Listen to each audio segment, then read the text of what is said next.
One of the complaints I get the most from my designers is that they never have time for themselves, or they don't have time to design. And this is very often, as I see it, because they do not put themselves first. So this is all about not putting yourself first in a, definitely not in a selfish way, but figuring out ways to put yourself first in times where it matters, okay? Now, in an episode, one of the podcast episodes, it might even be one that's coming up, I talk a little bit about being a young mom and designing. And some of you are in that situation where I will have young moms who are designing and they're just, trying to figure out how to make it work. It's hard because unless your kid is napping, you feel the difficulty of being able to work. So let's talk about that a little bit, okay? Because there are some things that you can and cannot be in control of here, especially when it comes to kids, maybe a spouse or a partner, right? And then also with a job. So many of you have jobs and you're trying to figure out how to add design to your regular schedule. We have lots of working moms or working parents or working women in our Design Suite program, and it is hard to get in the time. First, I would like to talk about the mindset around giving and making time for yourself. I think most women feel that it is selfish to make time for yourself. I want you to have a little bit of a shift on this. And that is that whatever time you decide to take for design is not for yourself. It's actually for your family. When you think about, and I have lots of women who end up going and getting like an MBA or going to further education in college, which is fabulous. I love it. When they go and do that, do they feel like they're being selfish and doing something for themselves? Maybe some of them do, but for the most part, I actually don't think they do. I think they feel like this is for the greater good of the family. I'm going to be able to make more money if I get these degrees, right? Which is kind of crazy because you guys know that colleges do not, as a former professor, we do not promise that you will make any kind of money when you leave, right? So, but we feel that it's going to be something that, that's going to, make our family life or, our friend life, whatever it is, better. Okay.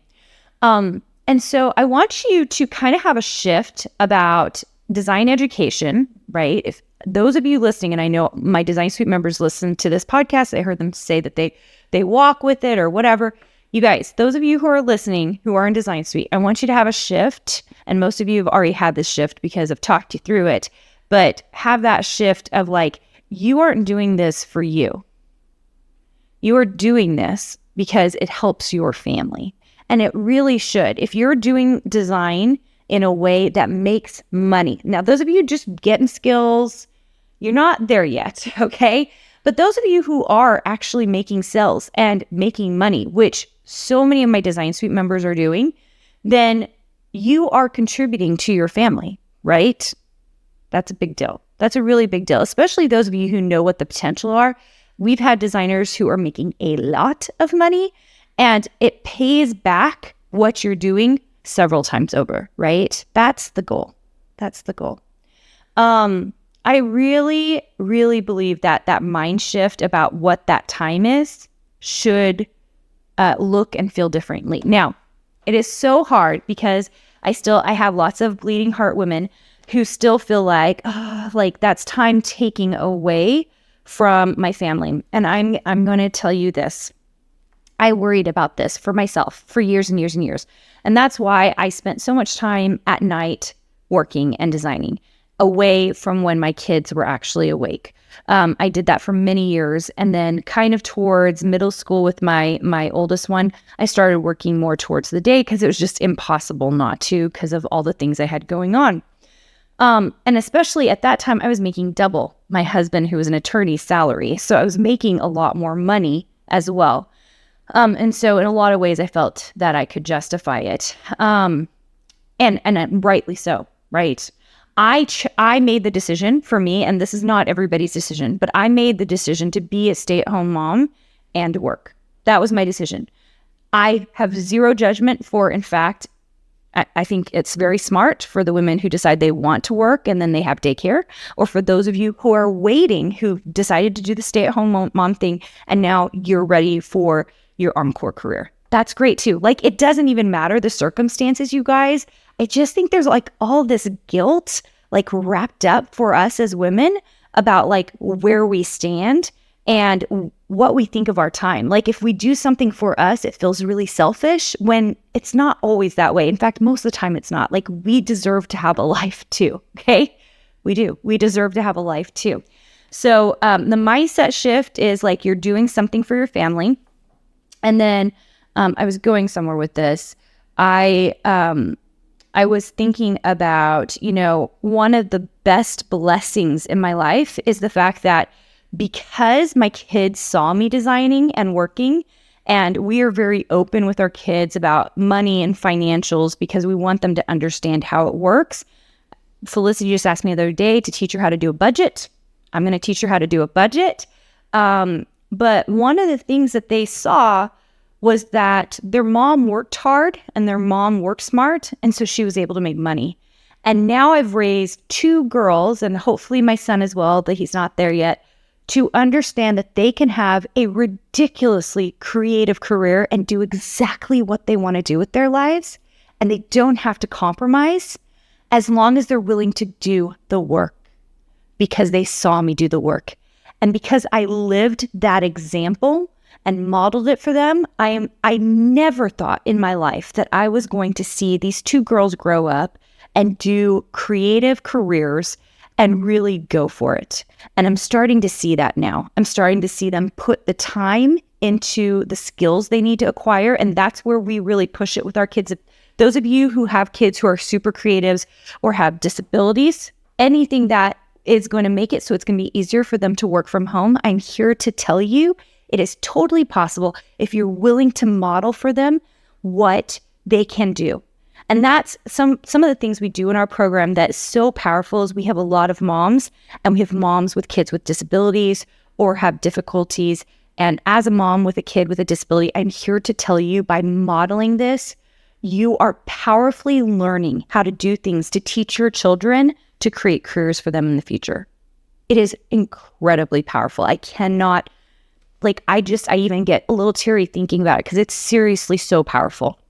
So watching that for my kids and not knowing that that was the thing that was going to come out of this whole thing, that they could model my creativity and create careers for yourself. Felicity will spend whole days in her writing, and she is just a sophomore in high school. And I'm like, I want you writing all summer long. I want you writing for the next 2 years because you have the head start. If you know you can do this creative writing thing and we really dig into this, yeah, maybe you won't be successful until you're 30, but you're putting in the things that you need to right now in order to make it. And that's the thing. Most people are not looking at long game. They aren't. They aren't thinking about how long it takes to get somewhere. But my experience is, especially in creative fields, that if you do this one thing, whatever it is, and you don't hop around, you're not scattered, you do the one thing. If you continue to do the one thing for a long amount of time, it is almost impossible not to be successful. If you publish your first book and you give up, yeah, you're not going to make it. If you publish 3 books and it doesn't make it, guess what? By the time you get around to 10, 11, 12, I promise you, you're going to start seeing something. And if you're not seeing something, then we got to do something either about the writing, about the publishing, about the audience building, because you're going to problem solve along the way, right? And I'm talking about book writing right here, but I'm here to tell you this works for every creative field, for design, for animation, for photography, for food prep. Oh my gosh, you guys, it is by going all in that the opportunities will open up to us. That's it. It's amazingly powerful, amazingly powerful. So I am here to tell you that as someone who was always worried about her time, I like efficiency. I'm someone who likes to get things done and who doesn't take a lot of time for herself.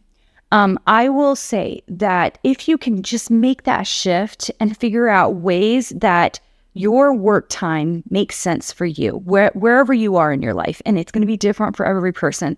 We do this in Design Suite. I've done a few different times with different members while everybody's watching. We did it at our live retreat in January, where I took a working mom and we took a stay-at-home mom who had a toddler, who was a small kid, and looked at their time and wrote out their times to see where they could fit it in. And then it's like, once the times are in, then it's like, just go do it, right? When you kind of figure out your blocks, just go do it. And I'm here to tell you that anyone can do this. You just have to be dedicated to it. And you have to be willing to put in the time. And you have to not think of that time as selfish, but as a time that is important to help grow your family and grow, the people around you. Those of you who are empty nesters and you just, have a spouse at home, or maybe you're even alone, like maybe you feel like all of your time is your own. And I think you need to think about this time as it's still not yours. It's like this special time to do your design work, to get it done. Okay. Hopefully this helped. There's someone who needed to hear this today. I think, I work with women in all walks of life. And every single one is special. And I've only been through a certain set of them, right? I'm kind of in my own, I'm right now on the verge of a couple of kids leaving in a few years here. I still have an elementary school kid who's coming up. And so, as I'm kind of watching this stage of life and learning from it, and, you guys, especially those of you who are, in your 60s, and you see this, you remember these stages and you remember how hard each stage was. But I want to encourage you, especially as women, to take the time for yourself and to put in the design time, because it'll benefit you, because it will make your life a little bit better, because you'll feel fulfilled from it. I think it's a really powerful thing. Thanks, guys, for listening. I'm so happy you're here. I love that you come and listen to me and hopefully get a little inspiration in your life so that you can be the massively creative human that you are. All right. I will see you guys soon. Hey, did you know that you can visit me at makeanddesign.com to learn more about this podcast and join my VIP group for weekly freebies? I can't wait to see you there.